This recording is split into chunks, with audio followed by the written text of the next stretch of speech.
Esto es Ecos del Sur.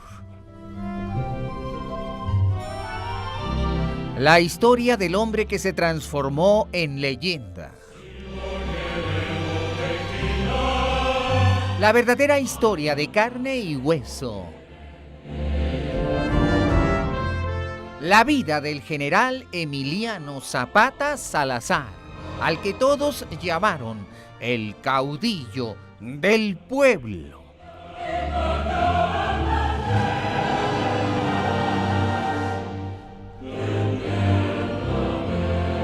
Las cosas en todo el país entraron en efervescencia.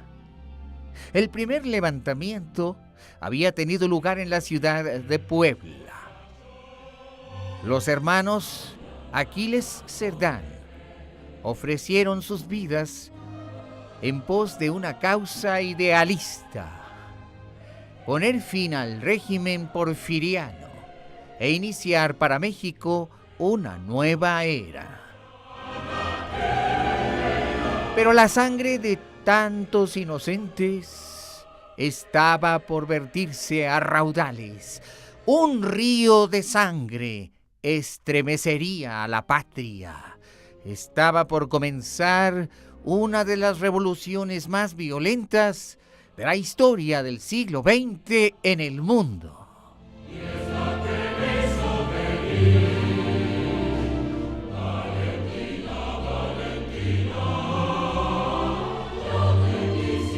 A finales de 1910, los grupos alzados más importantes en el estado de Morelos estaban capitaneados por Pablo Torres Burgos, el maestro de la villa de Ayala, y el presidente del Comité de Defensa de los Pueblos de Anenecuilco, Ayala y Moyotepec, que era Emiliano Zapata.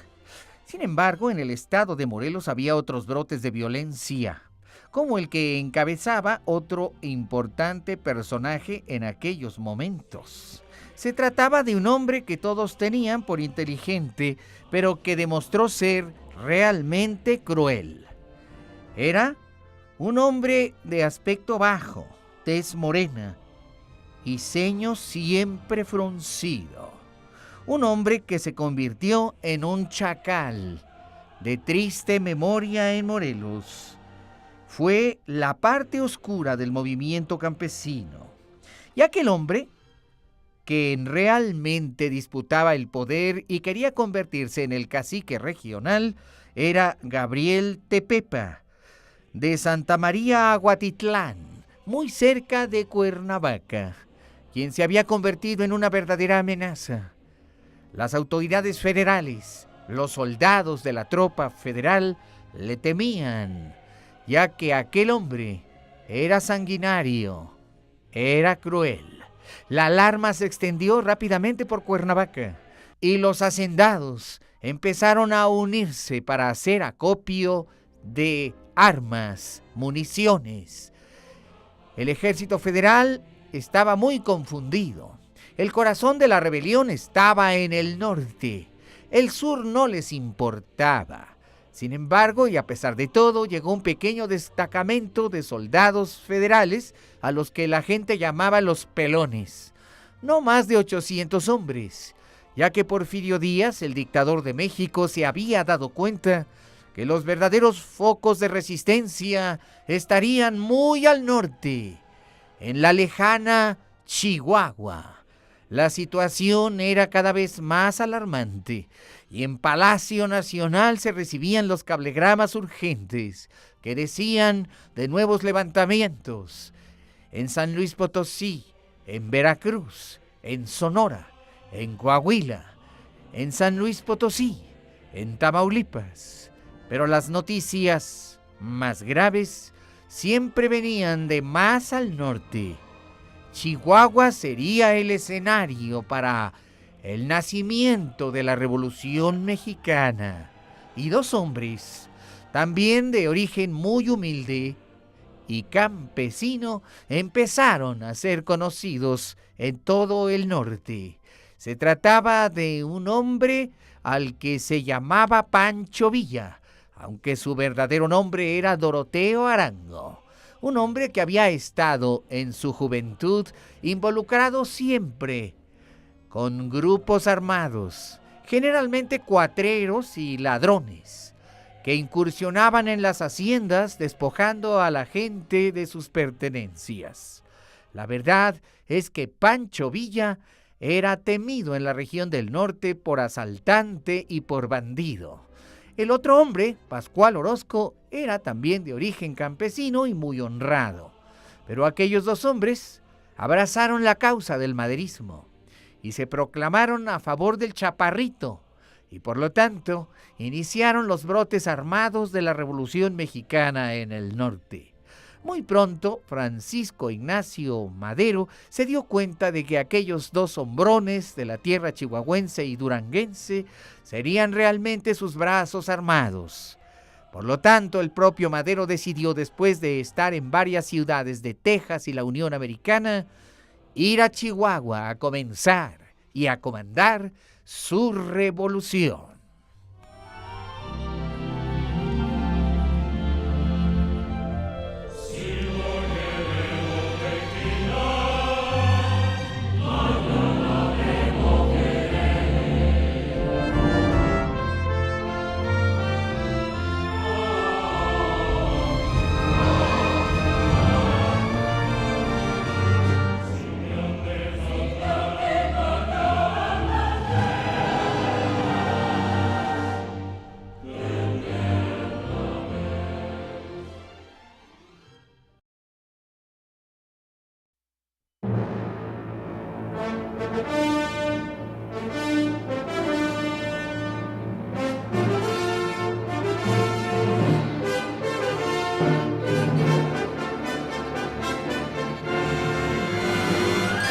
Esto es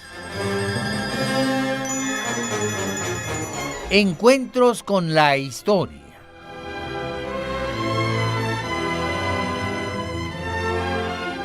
Hoy presentamos el capítulo 8 de la serie.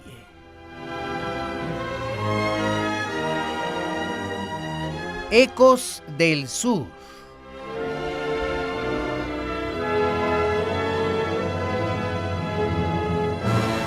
Esta es la historia del hombre que se transformó en leyenda.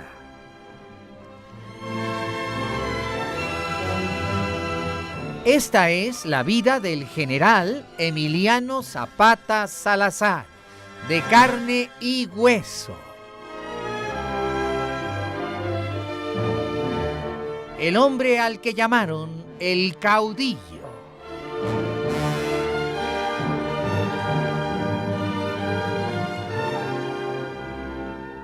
Productor ejecutivo y productor general, Pedro Manzano.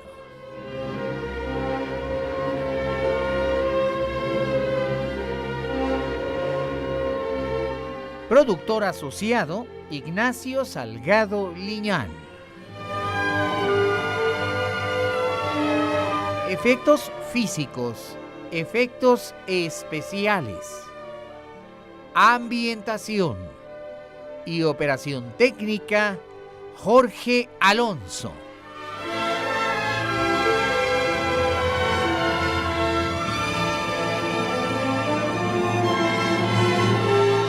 También en la operación técnica, César Arturo Becerril.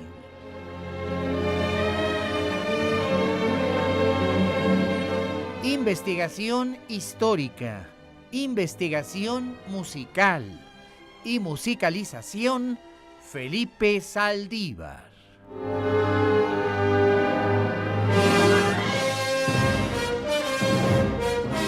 Agradecemos el apoyo y colaboración del licenciado Jaime Almeida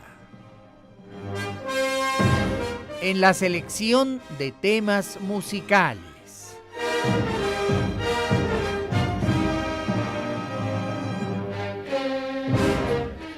Y todos bajo la dirección de tu amigo el Dr. Pepe Cruz, responsable de la creación y de la redacción del libro histórico.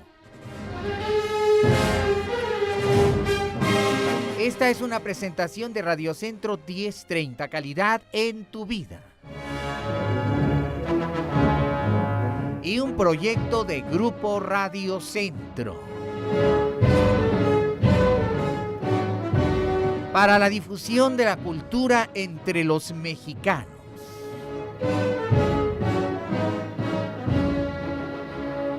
El conocimiento de la historia nos transforma en mejores personas. Y el conocimiento de la historia mexicana nos convierte en mejores mexicanos. Mexicano, haz un esfuerzo por conocer tu historia.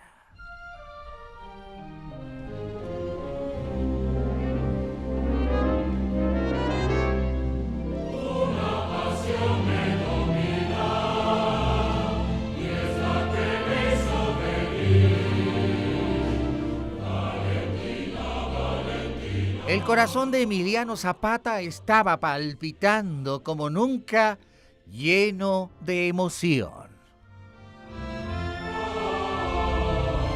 Parecía el venero de un manantial de agua diáfana.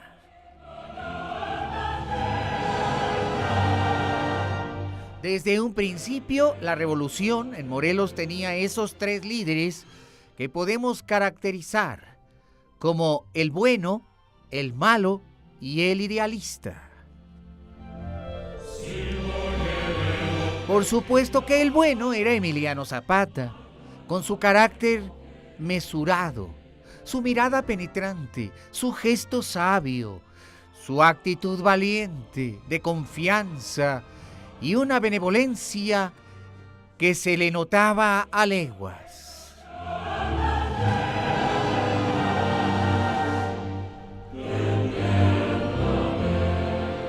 En contraposición, el malo era Gabriel Tepepa, un hombre ceñudo y mal encarado, feo, hosco, agrio, de actitudes violentas, soberbio, jerárquico, que inmediatamente se convirtió en la imagen clásica del villano.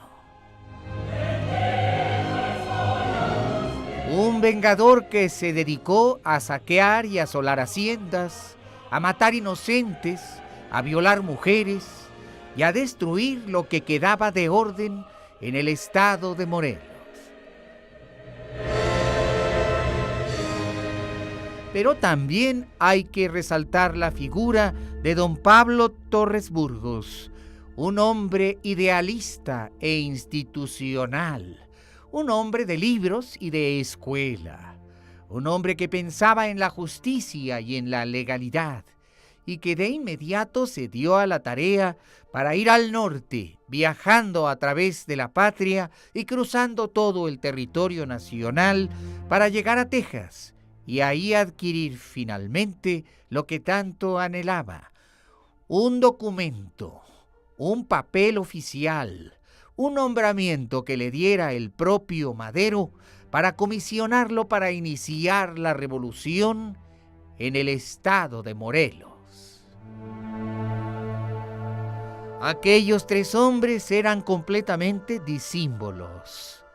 Los tres tenían madera de líderes, pero su suerte y su historia fue muy diferente. Los brotes durante 1910 en Morelos fueron escasos y restringidos. Pero a partir de enero y febrero de 1911, los revolucionarios empezaron una mejor organización. Pablo Torres Burgos se entrevistó con Emiliano Zapata en Anenecuilco. Una mañana muy temprano llegó un carretón y se detuvo frente a la humilde casa de Emiliano.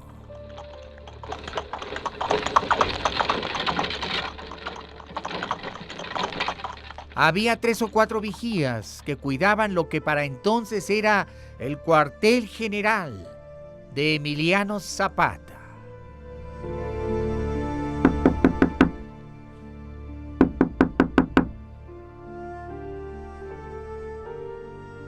Tocaban a la casa de los Zapata y Eufemio fue a abrir trayendo un rifle Remington en sus brazos. ¿Quién vive? ¿Quién es? La puerta se abrió.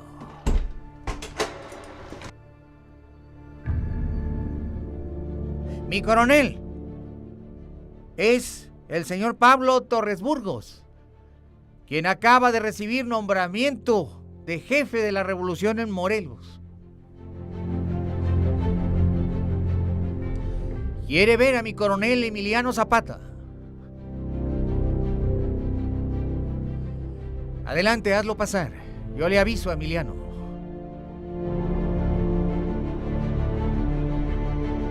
Pablo Torres Burgos era blanco y con una pequeña barba, de ojos saltones de color café y pelo casi castaño.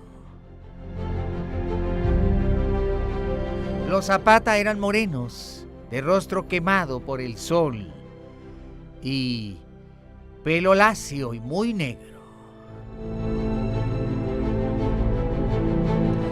Ya para entonces eran muy buenos amigos.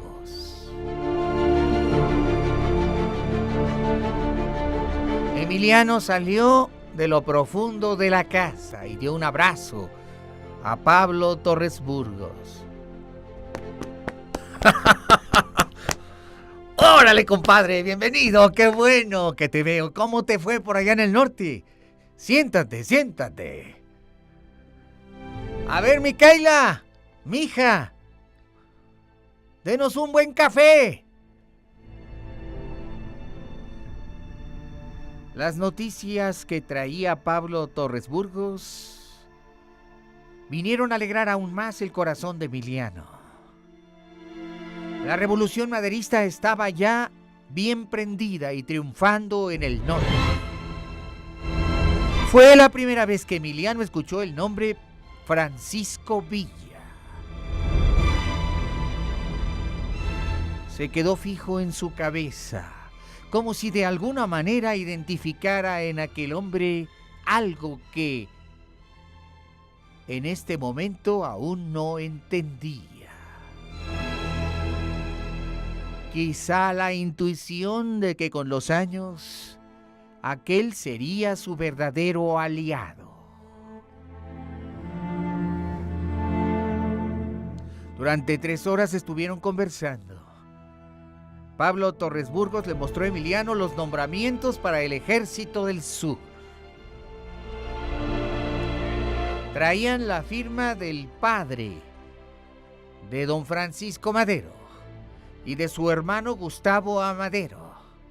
Tenían carácter oficial que permitía que ahora la causa de los morelenses tuviera un sentido jurídico importante. Aquello les daba legalidad. Dejaban de ser una chusma de campesinos en rebeldía para convertirse en los legítimos representantes de la revolución maderista en el estado de Morelos. Se les daba orden de levantar al pueblo y de iniciar la revolución armada. Mira, Emiliano, en este sobre. Aquí lo traigo, mira. Aquí está el reconocimiento de nuestros grados militares. Ahora vamos a juntarnos con Tepepa. ¿Qué te parece? Vamos a organizarnos como una sola fuerza armada. Emiliano desconfiaba de Tepepa, se levantó y enseguida dijo a su amigo Torres Burgos: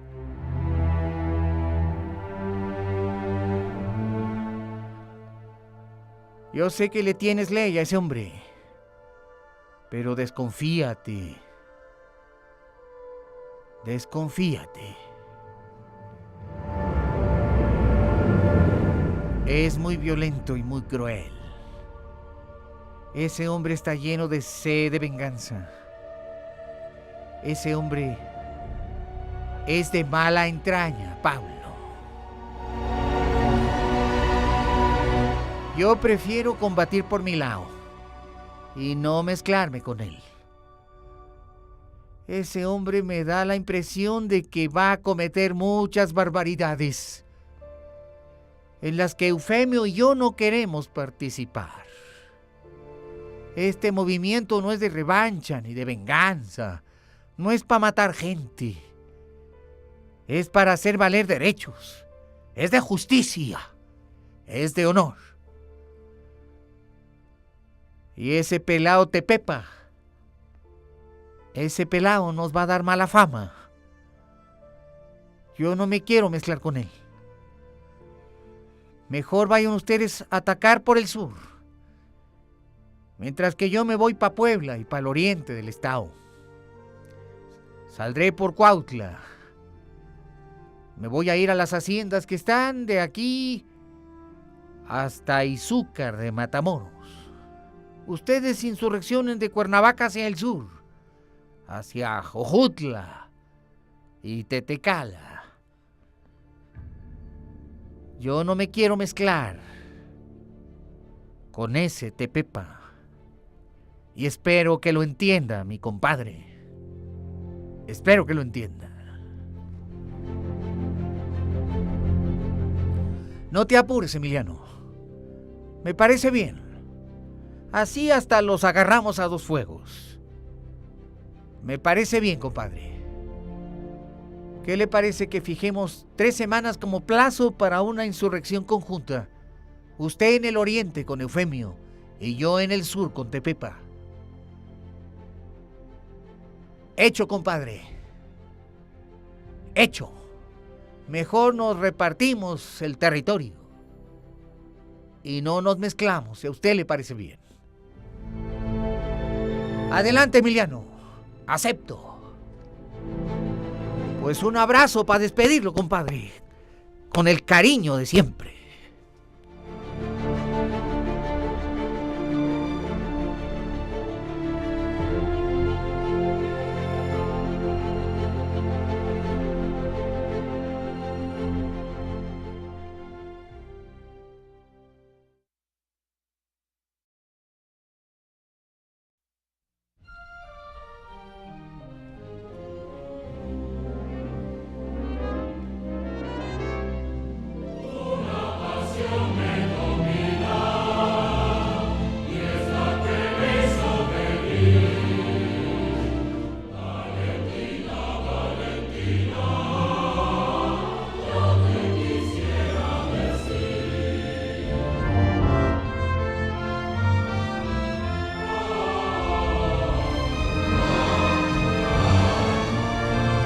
Y en la Ciudad de México dejó de haber apatía.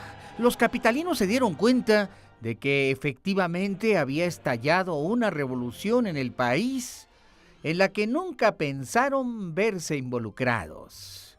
La Ciudad de México, tan bella y hermosa, con sus casonas, calles, avenidas y palacios, no podía estar a merced de unos campesinos, de una chusma. Los zapatistas estaban cerca, pero no tanto como para interferir en la vida cotidiana de la gran urbe. Ah, pero qué equivocados estaban aquellos pobres ingenuos capitalinos. Muy pronto los tambores de la guerra se escucharon en las calles de la Ciudad de México. Y mientras que las campanas de catedral abanicaban al viento como en otros tiempos, el tambor militar empezó a escucharse en todas las colonias, plazas y calles de la ciudad.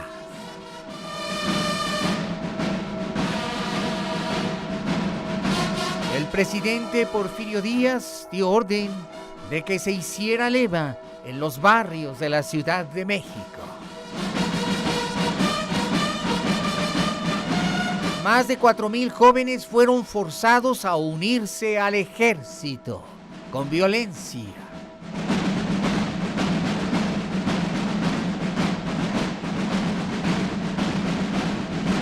El anciano presidente Porfirio Díaz, como general en jefe del ejército, asumió la dirección de las ofensivas.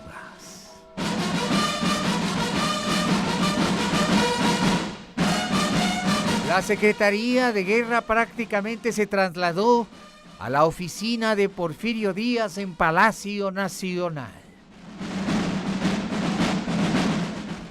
A la distancia se escuchaban los disparos de artillería que hacía el Ejército Federal a manera de salvas y en muchas ocasiones usando balas de verdad para entrenar a sus tropas en lo que sería una gran guerra. Los uniformes militares se veían en todas las calles y avenidas. Se trataba de una movilización total del ejército mexicano. En las estaciones de trenes, los convoyes militares se veían con agitación por parte de la población. Cientos de soldados estaban siendo enviados al frente.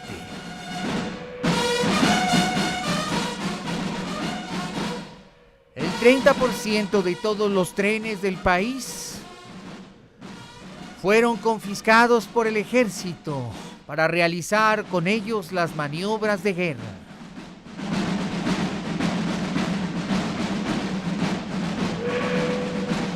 El ejército federal era formidable.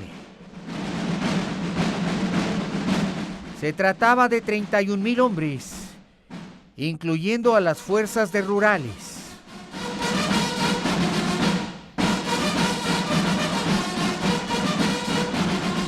Sin embargo, este ejército nominal era ficticio, ya que muchísimos de estos hombres eran de leva y escapaban y huían en cuanto podían. Las verdaderas fuerzas regulares eran tan solo 14,000 hombres.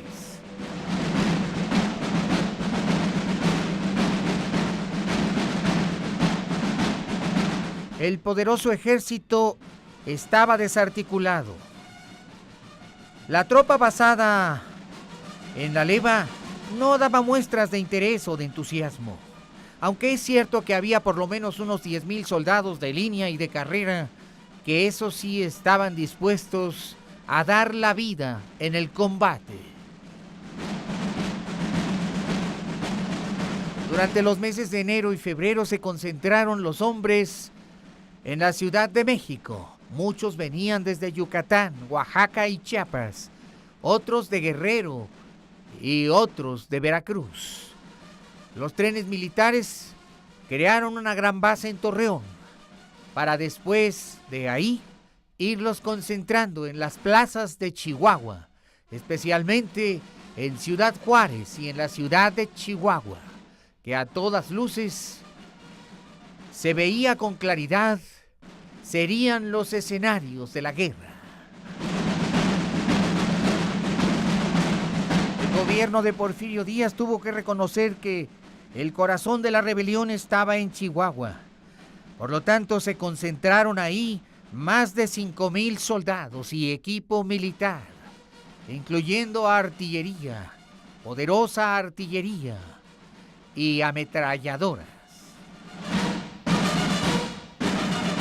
Los rebeldes, Pascual Orozco y Francisco Villa, con grado de generales que recibieron su nombramiento de don Francisco I. Madero, contaban ya para entonces por lo menos con 1,500 o 2,000 hombres de tropa combinada.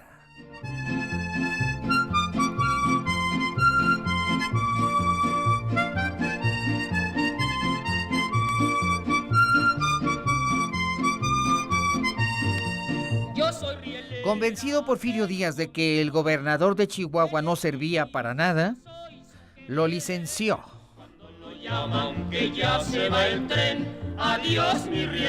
Así el gobernador Terrazas quedó fuera del control del estado.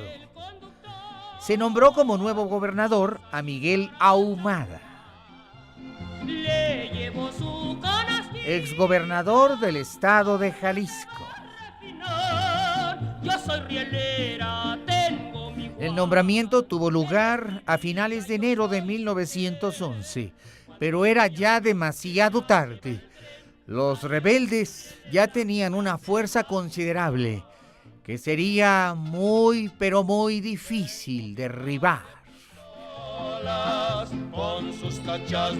A principios de febrero estallaron los primeros combates en Chihuahua entre las fuerzas rebeldes revolucionarias y el Ejército Federal.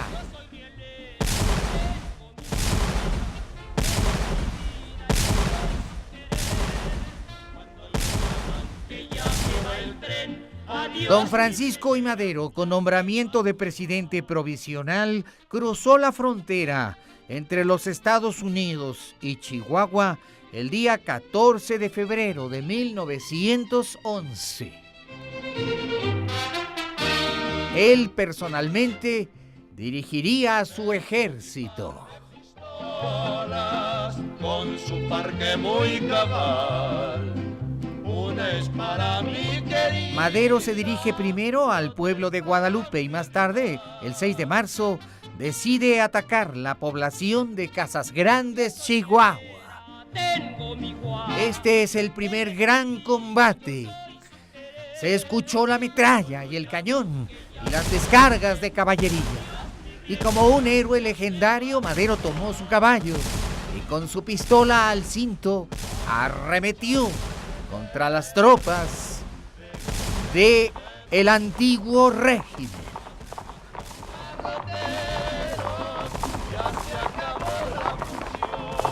Había comenzado ya la revolución maderista. Él es mi vida, yo soy su querer.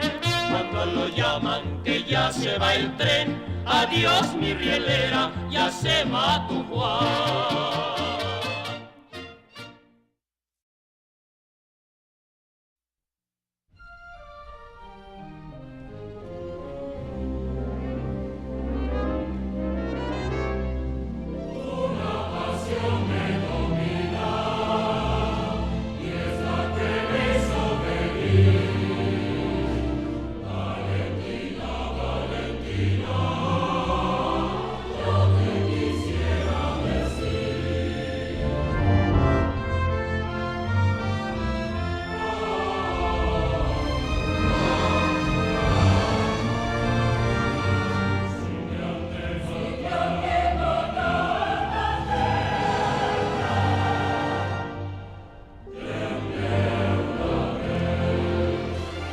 Mientras que se combatía en el norte, en Morelos, Emiliano Zapata había reunido casi a 500 hombres. Con su columna de ejército, tal como estaba previsto, partió rumbo al oriente del estado de Morelos y al estado de Puebla.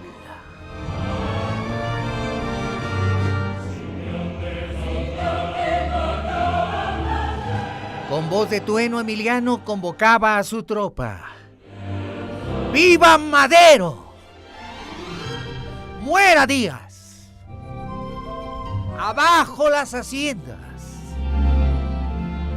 ¡Vivan los pueblos! Estos fueron los gritos de la lucha y las consignas que salieron de las gargantas de aquellos insurgentes revolucionarios morelenses, guiados por aquel hombre que se convertiría en leyenda, Emiliano Zapata Salazar.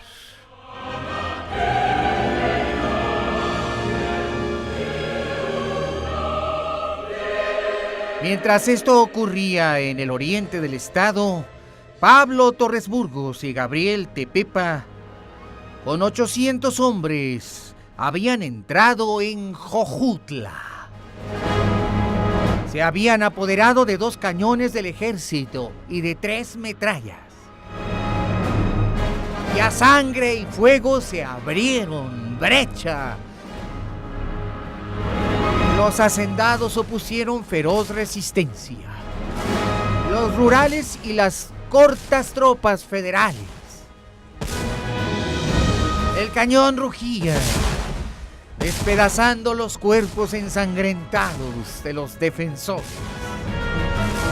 La superioridad numérica de los alzados pronto les dio la victoria.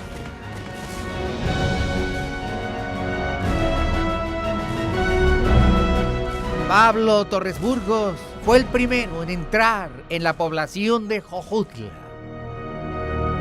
y se apiadó de los rebeldes y de la gente.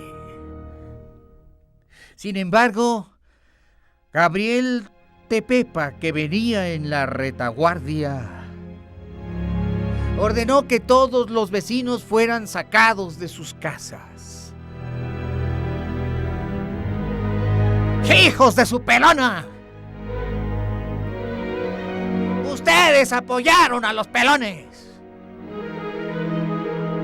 ¡Mátenme esos 20! ¡Que no quede ni uno vivo!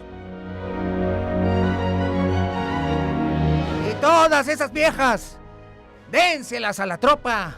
Hagan lo que quieran con ellas y me queman todo el pueblo. Que nada quede en pie. Quemen todo, arrasen, destruyan, aniquilen.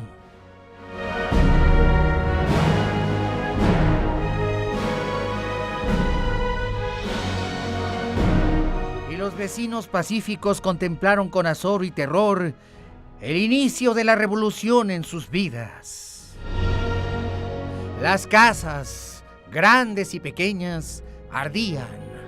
Los graneros, las mujeres eran violadas. Asesinados los hombres, sin ninguna razón ni causa. Ellos también eran campesinos. ¿De qué se les acusaba? Todo el lugar fue presa de la destrucción más terrible y de la carnicería más escandalizante. Los comerciantes nacionales y españoles vieron saqueados sus negocios y después ultrajadas sus familias, y por el hecho de ser españoles, expuestos a la burla pública y a la ruina general.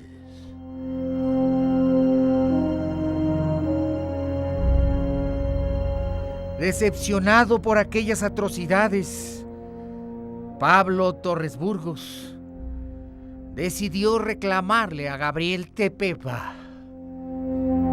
Los dos hombres se encerraron en una taberna.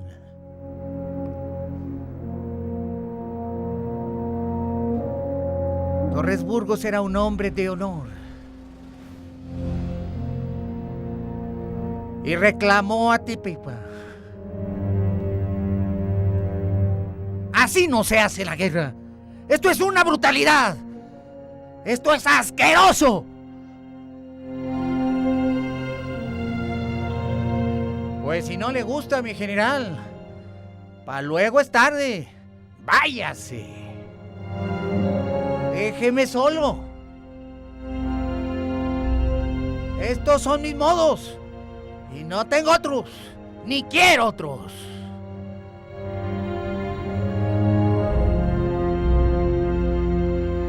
Con muy pocos hombres, porque todos estaban dados al saqueo y a la carnicería, Pablo Torres Burgos se retiró.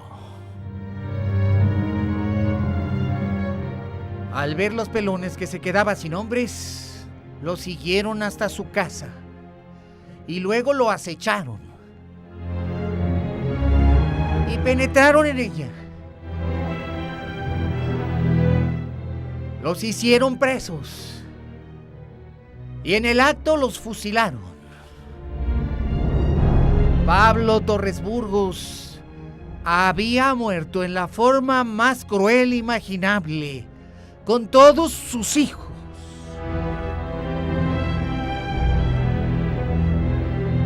Las noticias pronto volaron y llegaron hasta donde estaba Emiliano Zapata. Eufemio le entregó algunas cartas y documentos. La gente se quejaba de Tepepa y le hablaba de las atrocidades ocurridas en el asesinato de Torres Burgos.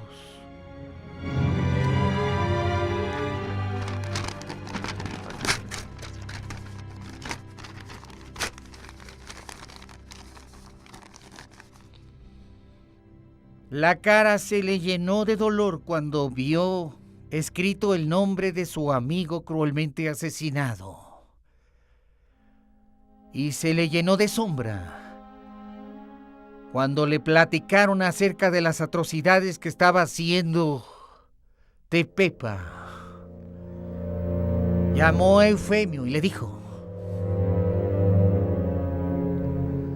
prepárate, nos vamos al sur.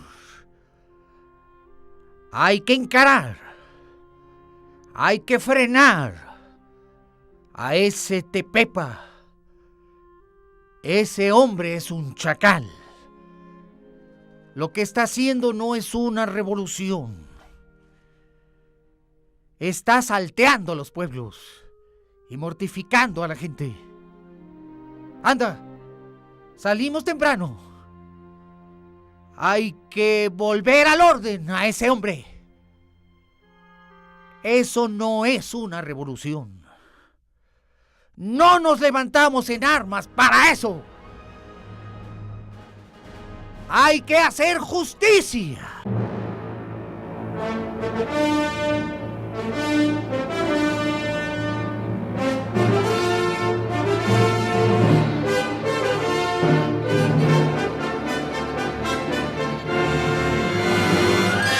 Gracias por habernos acompañado en el 8º capítulo de la serie.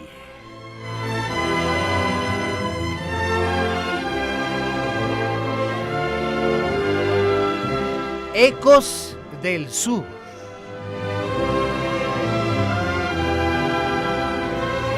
La vida y la historia de carne y hueso del general Emiliano Zapata Salazar, al que todos llamaron el caudillo del pueblo.